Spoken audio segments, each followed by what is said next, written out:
যাতে করে এই দলটি একটি চরম ধরনের নৈতিকতার জায়গায়, জনপ্রিয়তার জায়গায় ধসের ভিতরে পড়ে। আজকের সমগ্র জায়গায় এই চাঁদাবাজদের যে উত্থান, এই উত্থানকে যদি ঠেকানো না যায়, আমি চ্যালেঞ্জ দিয়ে বলছি, বাংলাদেশ জাতীয়তাবাদী দল বিএনপি বড় ধরনের একটি ধাক্কায় পড়বে, তাতে কোনো সন্দেহ নাই। এখনো সময় আছে। এই চাঁদাবাজ দুষ্ট লোকদেরকে আইনের হাতে বিএনপির নেতাদের পক্ষ থেকেই তুলে দিয়ে তাদেরকে গ্রেপ্তার করিয়ে বিচার নিশ্চিত করতে হবে।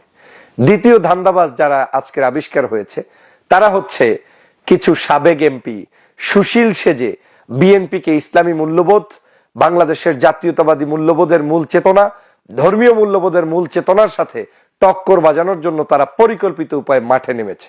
প্রথম দিকে শুনেছেন কিছু কিছু সুশীল এসে মিজানুর রহমান আজহারী সাহেবের সাথে টক্কর লাগাতে চেয়েছিলেন, তার বক্তব্যকে কেন্দ্র করে তার বিরুদ্ধাচারণ করতে গিয়ে আজকের সেখানে সমগ্র কোটি কোটি জনতার কাছে প্রশ্নবিদ্ধ করেছে এই দলটিকে।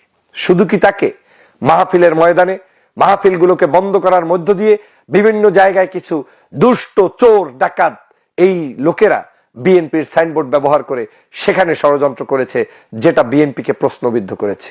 কয়েকজন নেতা আপনারা দেখেছেন ইতিমধ্যেই বক্তব্য দিতে গিয়ে বাংলাদেশের ব্যাপারে বলেছে। উল্লেখযোগ্য বক্তার মধ্যে একজন হচ্ছে হারুন, চাঁপাইনবাবগঞ্জের এমপি। তিনি বাংলাদেশের আগামী দিনেও নাকি মুক্তিযুদ্ধের বিরুদ্ধে যারা ছিল তাদের বিচার করবে। এই একই কথা শেখ হাসিনা বলে গত 16 বছর পর্যন্ত রাজাকার, আলবদর, আল শামস এগুলা বলতে বলতে জনগণের হৃদয় থেকে তার নামটা উঠে গিয়েছে। কারণ 53 বছর পরে বাংলাদেশের মুক্তিযুদ্ধের পক্ষের আর বিপক্ষের শক্তি বলতে কিছুই নেই। এদেশের সবাই এখন বাংলাদেশের পক্ষে। কিন্তু এই হারুন তাহলে কি চায়?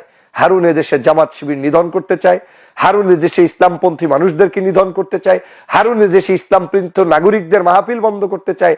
হারুন এখন চায় শেখ হাসিনা যেভাবে আপনার বিচার করেছে একই উপায়ে বাংলাদেশে আবারও এদেরকে বিচার করবে। তার মানে এরা পরিকল্পিত উপায়ে বিএনপিকে ডুবানোর জন্য মাঠে নেমেছে। হারুন নিশ্চিত হয়েছে 2001 সালে যখন এই বাংলাদেশে নির্বাচন হয়েছে, পূর্বে যখনবার নির্বাচন হয়েছে, বিএনপির সাথে ঐক্য করার মধ্য দিয়ে জামাত এবং ইসলামপন্থীদের সাথে ঐক্যের কারণে তারা এমপি হতে পেরেছেন। কিন্তু আজকে যখন হারুন নিশ্চিত হয়েছেন যে তারা তো আর তার সাথে হয়তো থাকবে না, তাই এখন তিনি নিজে যেহেতু এমপি হবেন না, অতএব বিএনপিকে কেন ক্ষমতায় পাঠাবো? ভারতের একেবারে নিজস্ব একটি এজেন্টের সংস্থায় যুক্ত হয়ে আজকের এই বাংলাদেশের বিরুদ্ধে, বিএনপির বিরুদ্ধে এই হারুনদের নেতৃত্বে ষড়যন্ত্র চলছে।